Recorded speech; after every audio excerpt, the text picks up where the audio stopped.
Hello and welcome to our special program in the lead up to the inauguration of the Constitution Museum and the Rights and Freedoms Academy at OP Jindal Global University.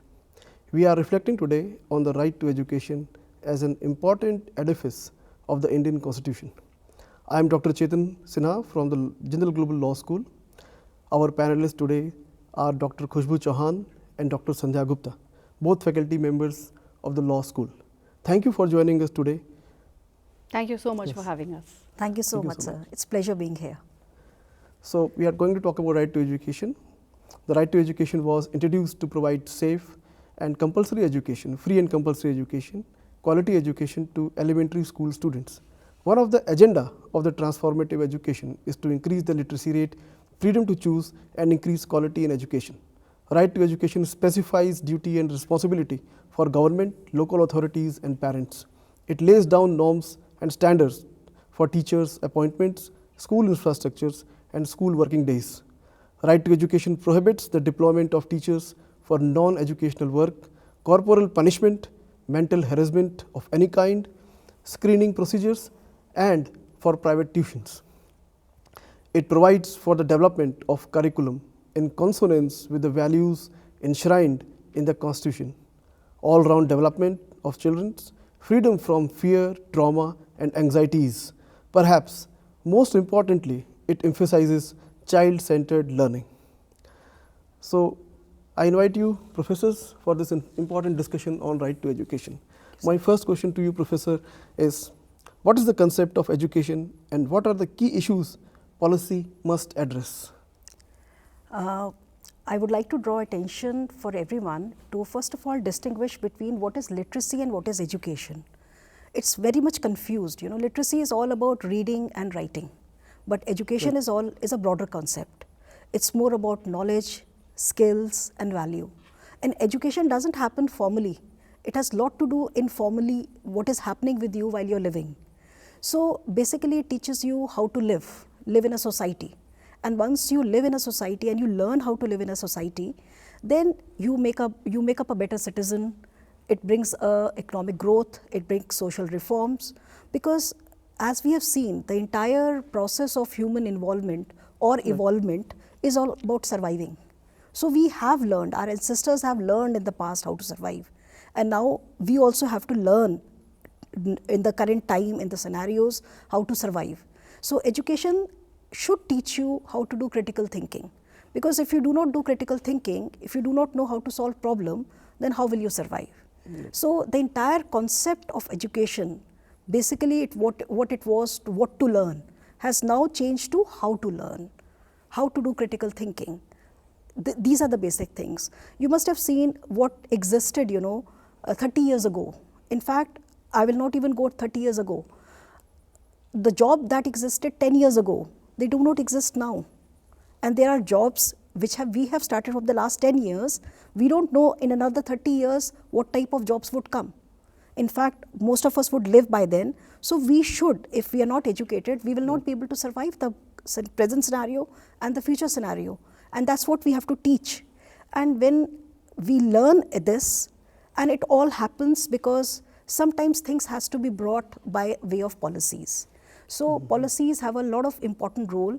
And when policies are formulated into law, they come to us as a right or as a sort of a fundamental right, then they enforces us to make certain changes. So that's why I firmly believe that right to education is in a current scenario is much awaited for, and we all look forward to it. Yeah, so thank you for your response, and I feel that apart from the policies received kind of policies, we should also have an understanding about how people understand these policies. What is their understanding of the various policies of education, so that it can be a kind of reciprocal event of understanding education, understanding one's right. Thank you so much. Professor, I have a question for you. How right to education evolved under Indian Constitution? Sure.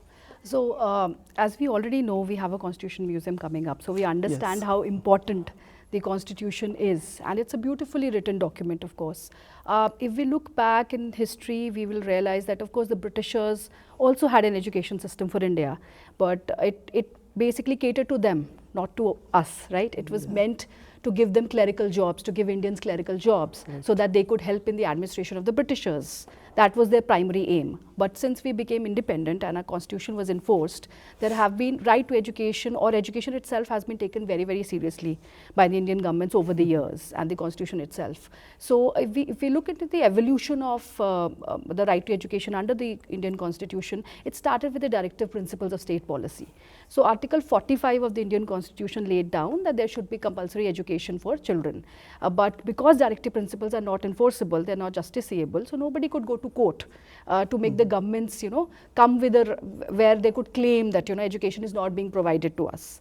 So eventually it was in 1992 where the Mohini Jain case came for a hearing at the Supreme Court, and the Supreme Court ordered, laid down a judgment which said that right to education is implicit to right to life under Article 21. And eventually in 1993, in the Unni Krishnan case, it was finally laid down that that education is a fundamental right. So right to education should become a fundamental right. And it was because of these two very important judgments that came down from the Supreme Court that the 86th Constitution Amendment of 2002 came into being, where the right of education was made a part of the Indian Constitution. And eventually we also have a RTE Act of 2009, which lays down very important and pertinent issues regarding education itself, where it was trying to bring into operation Article 21A, which had become a part of the Indian Constitution under the Constitutional Amendment of 2002. So what they did was they were looking into admission process. They wanted to look into the infrastructure. They wanted to look into student-teacher ratio. So this is how the right to education has evolved under the Constitution of India over the years, and it was finally enforced on 1st April 2010, and it made education or right to education compulsory for children from the age of 6 to 14. Thank you so much. So as you have given a very interesting detail of how right to education evolved, it has a deep connection with the past, history, understanding of the formal education, and nowadays we are going into something like an amalgamation of formal and informal education. Both are important, because education is just not which is something like in the carpentered kind of environment. It should non-carpentered environment also make sense. So I mean, we are striving for. So next question for you, as a matter of implementation, as a matter of management, how the policies or various policies in educations have been implemented on the ground? Sir, actually it's not implemented, it's still being implemented, and it is always going to be a process, continuous process, So the idea starts with, first of all, the citizen recognizing that it is important, because if they are not educated, they won't survive. Okay, it's needed for them to survive. They have to think, they have to learn how to solve the problem. Then the society, especially where not only education, we also talk about literacy, people are not literate also, they should have their involvement. They should at least allow their children to go to school. And for that, as Professor Khushbu has mentioned, the infrastructure plays a very important role. Like the government, for example, in the poor countries, it is very important if they get midday meal. So sometimes, the midday meal became the motivation for education. They are not coming for getting the education, for literacy, that meal becomes important. So this was another thing. Then we have various NGOs, they provided, off the hook supports, they were giving supportive materials. And now with the digital things, we have many media, they play a very important role. There's so many information on the media, because now everyone has a phone. They want to learn via phone. So certain things are available on the channels for them. It's all about how important, for example, I teach finance, and it happens like, RBI kehta hai. It's a very important thing that started. When we talk about like this, then people, they feel that, it's something that is said by the government. So this was another thing. And then we have people, the government playing emphasis on the role, the private institution make it compulsory, like 25% of the seats have to be reserved for providing education. So both the government, the institution, the society, they have to hold hands. So that is how it has been implemented, and we have seen the change. Especially when I live in Haryana, in Sonipat, whenever we go and visit hospital, now I see a paradigm shift in the way I see the nurses. They are now looking to go abroad for the education. Especially I feel so nice when a girl is taking a decision. In our university we have more number of single girl. It's like the law has evolved, not as it's a frontline profession now, and people are spending a lot on girls' education. Especially in our government in India, we have special policy for a single girl child. If you have that, then you are given special privileges. So it is good to see people are understanding, the women are becoming independent, they are understanding their rights. So this is how I have seen, and in fact most of us has observed the role the right to education has played in the society. There is also a movement, Beti Padhao, Beti Bachao. Beti Padhao, Beti Bachao, yeah, that's also there. Yeah, we see it on the trucks, So informally, even if we don't want to see it, we are forced to see it on the roads. So it creates an impact of its own, sir. But what you are talking about, empowerment of the girl child and her imagination of being at the better place in the future. Yeah. This kind of policies plays a very important role. Yes, sir. Yes, sir. And one thing more, in the case of the students who cannot afford the quality education, that the thought for the food should be replaced with food for the thought. Yes, yes, right. sir. That's so so thank you so much. Yes, sir. Thank you so much. Professor, now we are going to connect this right to education with National Education Policy 2020. And so can you discuss any key provision of NEP that are progressive and respond to current challenges? Sure. So first I'd like to add to what Professor Sandhya said. She was talking about how the societal angle is where education is concerned. I would also like to talk under NEP also as part of what the government has been doing. So once the right to education became a fundamental right, there are certain things that the government had to look into. And the first one was how the policy is getting implemented, right? How is it working? How the right is working? So there is a policy implementation area where the government is looking into, for example, we're talking about Sarv Shiksha Abhiyan. We're talking about midday meal. And midday meal, for example, has played a very, very important part, especially public policy analysts would agree to it. There was a, I think it is a beautifully thought out concept, given the fact that most of the students who primary school students who were not entering into schools, government schools, the reason was that they came from a weaker strata of the society.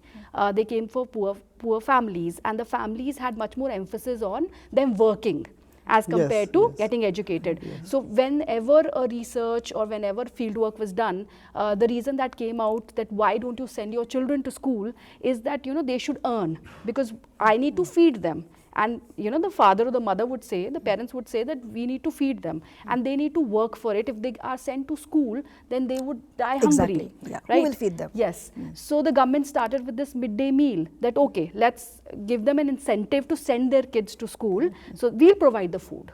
So in the morning also and in the midday, so there are nutritional levels that have to be taken into consideration. More jobs came into being because cooks were hired.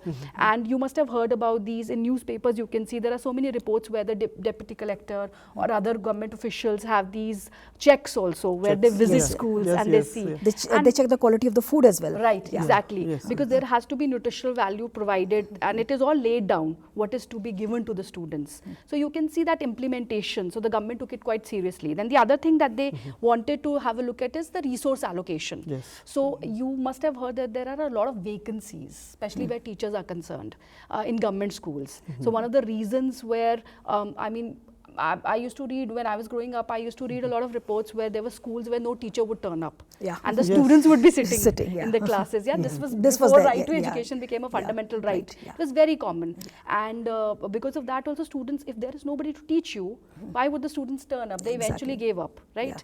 So the number of admissions also dwindled, and many schools had to close down. So the government has taken it very seriously. That resource allocation is there so that you can hire teachers, and teachers are there for the students for to teach them. Then regulatory measures are very, very important. How are the regulations being followed?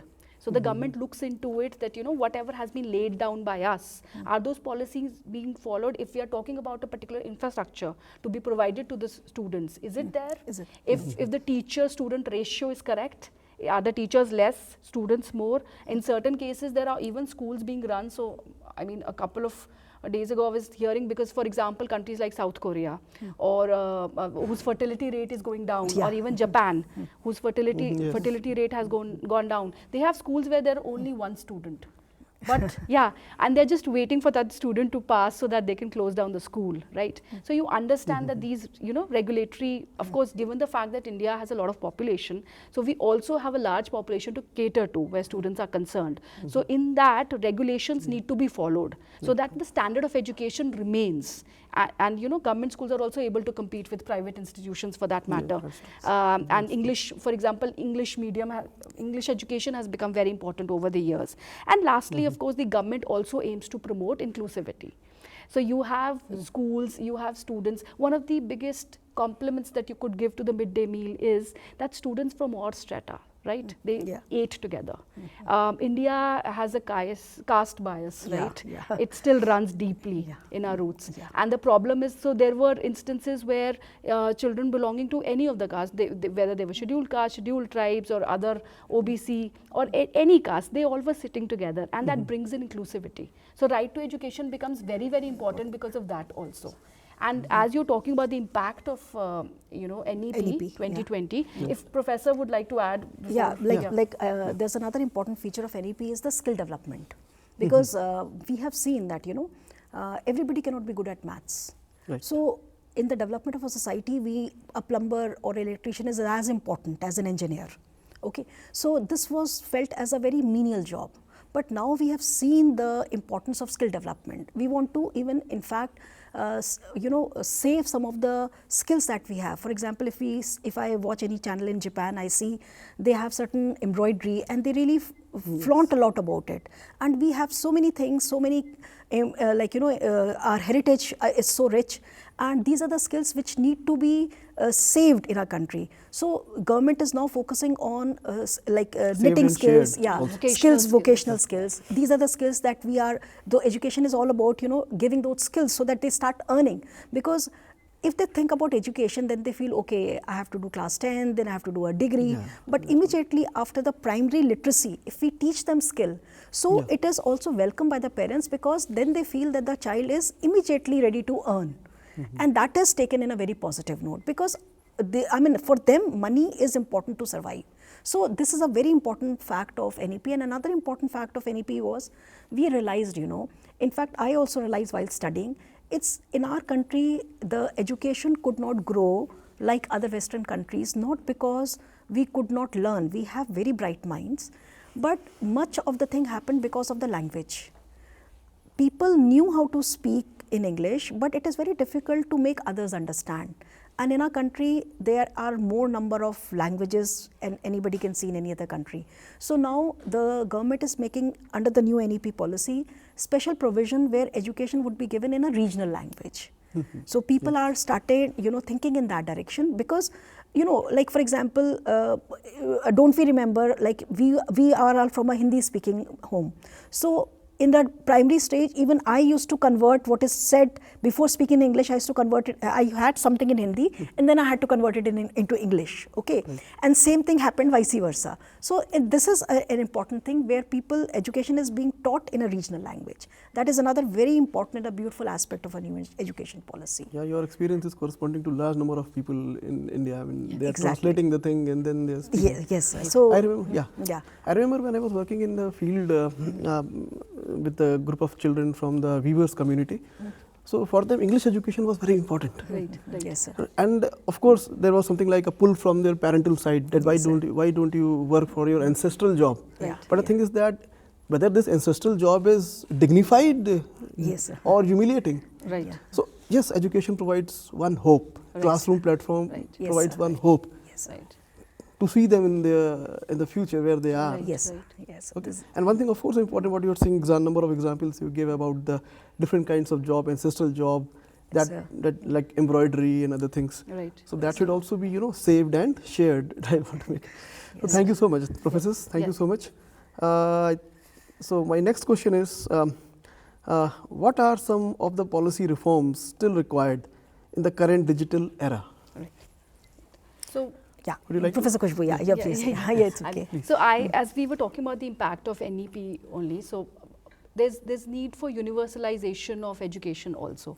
That is what the government is looking at. So the right to education talks about compulsory education for the age of 6 to 14, but I'm sure we all already know how our even toddlers are very digitally inclined, Yes. right? And the government needs to bring that into attention, right? Every generation that is there, we see that the accessibility to technology and how easier it has become for them to use technology. I mean, even for a 1-year-old, it is so easy to use a remote and play music. They're able to use tabs and all of that. So the government is trying to bring that change in the sense that they want to include age 3 to 18 within the NEP. Right, so that even younger, because it was starting from 6 to 14, but they want to bring in 3 to 18, because given the fact that even students up to the age of 18 would also need some support from the government, and that would give a more holistic approach to education where they don't feel left out. So the younger you start, and at least till 18 you can, because mostly people would end up in a university at the age of 18, right? That is how, when you would pass your 12th standard. So that is one thing. So from preschool to secondary level of education, and they want to include 3 to 18 years. And the other thing is, as Professor Sandhya already mentioned, there is a lot of emphasis on foundational literacy, which is the basics of our students tend to be very weak. So the ones who are coming to primary schools, they don't know how to count, they don't know the alphabets. So all of that also need to be paid a lot of attention. So the government is also trying to do that. Then it is also giving a flexibility in curriculum. So as Professor Sandhya mentioned, vocational training is being given, so that if after a particular age, you can see that after a particular age, if this is not a degree that you want to carry on with, this has happened with the 4-year bachelor's degree that has been introduced, right? That has been 4-year introduced, 4-year education system that gives you opt out options at different years, where you would get a degree for that or a certificate for those particular years, and you can also end up in vocational training. One more thing, Professor, I would like to add. We had liberal arts. We never had this concept before. Now we have institute where you can choose a subject like, I like physics, but I don't like chemistry. So I can have music. I can have arts, because now they're understanding the different, the skills that makes a person. I mean, for example, I just now heard a case where there was a girl who would fidget a lot, and she was asked, like 20 years back, there was nothing known as attention deficit. We didn't know that, So that girl was said that, it is difficult for her to sit at one place. So one of the teacher was very observant. So she recommended the student's mother that why don't you teach her dancing? So the mother said fine. So she took her to the dancing school, and she became one of the famous ballet dancer. And things like that, just because she was fidgetive, So that means she could do a lot with her body. So a mind is just a part of your body. So even other organs are a part of your body. So why not education has to come only by a mind? So by skill we mean you are a complete human being, not just a mind or an intellect. So your body is as important. So these are the things that, it's education. It's only when we have digitalization we came to know. It's not a case that happened in India, it happened abroad. We happen to know because of digitalization. Okay, so like for example, 10 years ago, could you think of hiring a Uber on a phone? We couldn't, So these type of jobs have come up now. Content creator, did we have something like that? Now we don't have postman. Okay, the government has taken special steps, The phone is now not just an instrument to talk.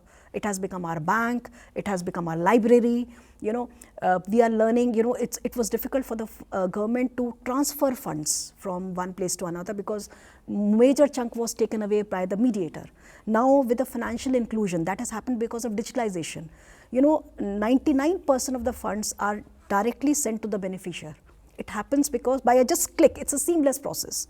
So, all these postmans, who were earlier doing the post office service, they are becoming business coordinator. So they are in the village, they teach people how to open a bank account, how to get that money from the government. So it's not something as an entertainment. So it has become like one of our hands. So all this is happening, this is the role of digitalization, and we should accept it. This is the way, you know, we read it in history, there were metal age, there was stone age, so now this is a digitalization age. So we have to understand how it can be made important to let the humans survive, let the human race survive. So we have to learn this. So this is the impact, you know. That's what I wanted another to. reform would be teacher training also. Yes. Yeah. Teachers are also Yes. a very important part of right to education, right? You need correct kind of teachers, especially at the primary level, because if your basics are strong, then it is much more easier to progress educationally. So the government is also aiming, and I think that is one of the reforms that they've brought in also, that periodical teacher training is given. Yes. We already have faculty development programs that are being also given, and the government is running it, ICSSR and other, there are a number of government organizations, even at the school level, they are looking into it. Yeah, and it's made a part of the governance, you know. We have audits, and it's compulsory for an education. When we rate an education institute, this becomes an integral part, how many faculty development programs the faculty has had. So it's not just a mere say word, it has to be formally implemented, and there law plays an important role. So this is what it is. So this has been done. Thank you for your important words. Of course, technology, of course, was always there. Right. There was no period, there was a technology, there was a paradigm, Right. and people accepted to the paradigm, and then they look for the future, cracking questions. People were not able to, you know, adjust to the paradigm. It's a new thing. I mean, I remember people who were quite acquainted with the that old kind of cameras. Yes, and sir. they were doing the Yes. business. Yes, But when sir. this technology boom happened, okay, so they were not able to adapt to the changes. Yes. So their business also doomed. Right, Yes, right. yes, Okay. sir. So these days, of course, we have in our days, there was no choice. I mean, once subject is chosen, it's chosen. Yeah, Now yeah. there's a choice, and There's a choice there's something like a room for creativity. Right, yes. It's not We that have- stable process. It's a we have given continuous respect process. to that. As a Yes, human, you yes. have to be creative. Yes. You know, yesterday in the newspaper, you know, it was there in the Australian government, you know, they have, the Prime Minister Mr. Anthony has laid the rule Yes. that children less than 16 years, the social media should be banned because it is impacting their mental health. You Yes, know, yes. yeah, so it is like, you know, how much of the social media, what are they doing in the social media? So all this is a part of educating the educator, you know, this is important. So the new education policy is emphasizing more, I mean, I should not be saying more, but equally to educating the educator also, because if they involve simultaneously, Right, they will pull the students also with them. Right. So that's what it is. And I think there are two positives out of COVID. One is Yes, that yes. people have become Yeah, technology techno-savvy. savvy, right? We are Yeah. techno savvy now. Yeah. And the other thing is that importance to mental health, Yeah. Yes, which yes. is also being taken care where new education policy is also concerned, or you know, schools are also paying much more attention. It's taken it Yeah. with gracefully. Yes, We don't take yes. it with a, you know, with a cynicism that, you know, it's You- bad. right. As I said, mind is also a part of our body. Right. If something happens to a hand, we don't feel shy, you know, while taking a cure about it. Yeah. Why do we feel shy if Right. something wrong with the way we are thinking? So we accept that. So children are also very, you know, in our university now. I mean, I for example, if I would put up a debate and I would stuck, I would feel very bad about it, that, you know, what has happened. Now the students are very forward. They say, Professor, it's okay, you know, we got stuck, you know, now we'll come. So they're confident. So it's okay to make an error. It's okay to be like that. So we are understanding that. So this is something that's a change. So from our discussion, we are getting to the point that, of course, we are talking about homeschooling, unschooling, because Right. we have technologies and these things. But now the discussion is actually stamping the idea of schooling. Schooling is important. Schooling gives us direction, Right. Yes, sir. And Yes, in sir. the age of technologies, we should be careful. One should not become victims of technology. Yes. Anyway, sir. so thank you so much. I have a last question for you. Anybody can answer. Would you like to make some closing remarks? I mean, it was a wonderful words that was shared here.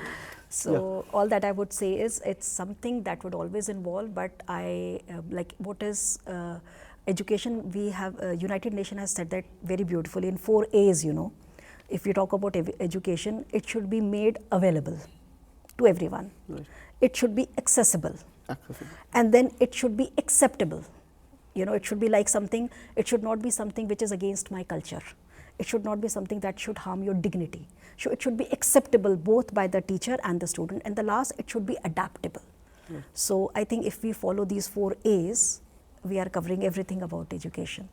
Affordability, that's, yeah. Yes. yeah. So Professor Sandhya, of course, has summed it up beautifully. I would just like to add that right to education is not only a legal provision, but it is a social catalyst. Yes. Yes. Right. Yes, It ma'am. also works not when you educate. So there is this famous saying where we say that if you educate a woman, you educate the whole family. Family, yeah. If you Right? educate a man, you educate one person, Yes. and if you educate a woman, you educate the whole entire family. So yeah. of course, education becomes more important because if as I said, if the basics are or you're teaching them inclusivity, which also has an effect on how society works. And law never works in a vacuum. Law will always influence society and also gets influenced by society. So right to education being provided to especially the younger students, the younger children, will make a change in the society eventually. So I think for the coming generations, that is why the importance is paramount. So overall, thank you so much. We believe Thank you, that sir. policy Thank should be connected to all, right? Yes. It should go beyond the homogeneity and Yes. it should bring in diversities. Right. Thank you so much. Thank you. Thank you so much, Dr. Chauhan and Dr. Gupta, for joining us today. We appreciate your perspectives on the right to education. It was an insightful conversation, and thank you to our viewers for joining us today.